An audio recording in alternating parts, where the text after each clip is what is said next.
जयपुर में पत्रकारों को संबोधित करते हुए राजस्थान की पूर्व मुख्यमंत्री वसुंधरा राजे ने कहा कि महिलाओं के खिलाफ सबसे ज्यादा आपराधिक घटनाएं राजस्थान में हुई है। उन्होंने कहा कि महिलाओं के साथ अत्याचार और दुष्कर्म के 2 लाख मुकदमे दर्ज कराए गए हैं। दुष्कर्म की घटना में राजस्थान नंबर 1 प्रदेश बन गया है। उन्होंने कहा कि मुख्यमंत्री के गृह क्षेत्र में महिलाओं के खिलाफ अपराध की घटनाएं हो रही हैं, लेकिन सब चुप हैं। अधिक जानकारी के लिए देखते रहे अजीत समाचार वेब टीवी। हो गए हैं और जिस तरीके से हमारी महिलाओं के साथ, हमारे बच्चियों के साथ, हमारे दलितों के साथ, व्यापारी समाज के साथ जिस तरीके से कानून व्यवस्था की घटनाएं घट रही हैं, माने आप ये समझिए कि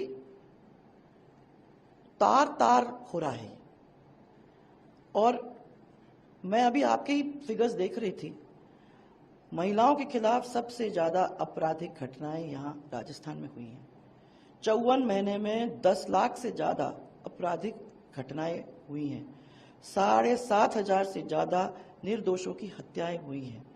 महिलाओं के साथ अत्याचार और दुष्कर्म 2 लाख मुकदमे ऐसे दर्ज कराए गए हैं।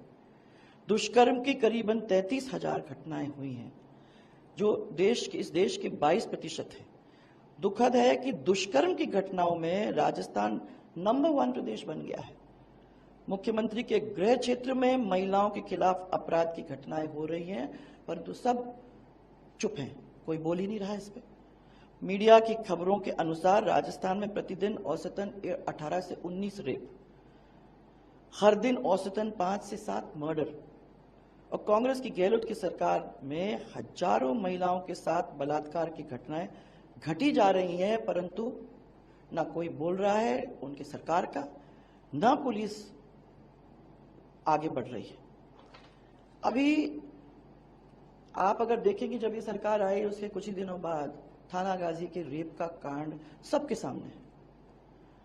और मैंने उनने दुष्कर्म तो करा ही करा, परंतु उसके साथ उसका वीडियो करके उस वीडियो को वायरल करने का जो काम किया, जो इतना घिनौना काम था, फिर भारतीय जनता पार्टी लगी तब इस केस का खुलासा हुआ, नहीं तो इसके पीछे कोई सरकार की ओर से कोई काम हो ही नहीं रहा था।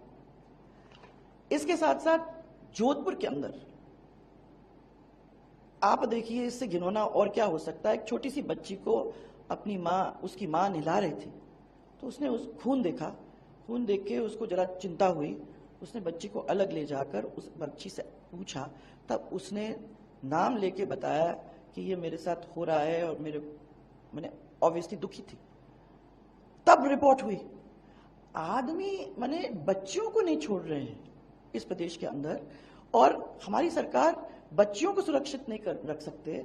हमारी जब स्कूल जाती हुई बच्चियां हैं, जो माँ बाप उन बच्चियों को स्कूल भेजते हैं, वो डरते हैं कि हमारी बच्ची सेफली जाएगी, वापस सेफली आएगी कि नहीं, चिंतित रहते हैं जब तक वो वापस स्कूल से नहीं आती।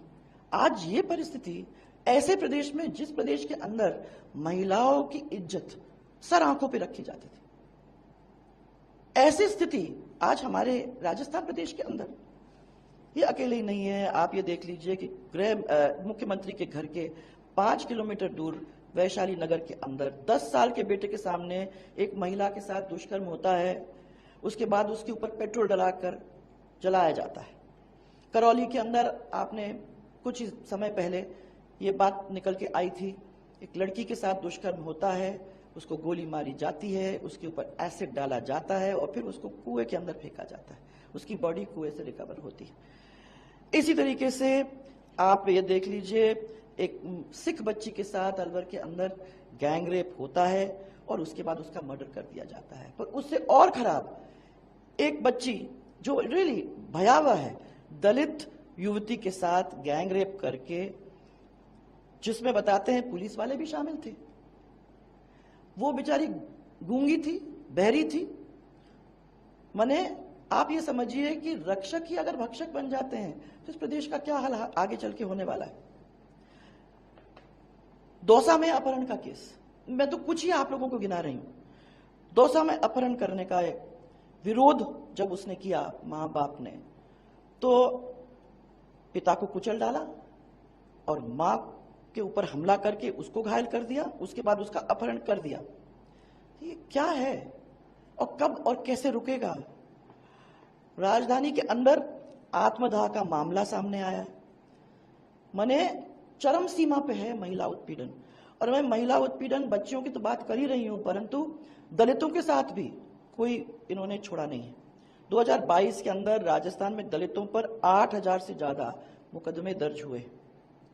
पाकिस्तान से आए जो हमारे हिंदू शरणार्थी, उनके घरों के ऊपर बुलडोजर चला दिया और रोहिंग्यों को बसाने के लिए उनको राशन कार्ड दिया जाता है। ऐसी सरकार, मैं तो समझती हूं कि राज्य में रहने की कोई अधिकार नहीं।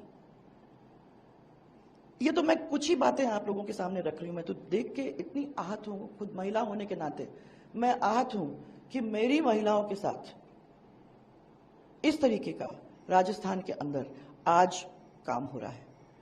ऐसी सरकार को इस कुर्सी में बैठने का कोई भी अधिकार नहीं है। मैं तो समझती हूं कि शर्म होती तो रिजाइन कर जाती।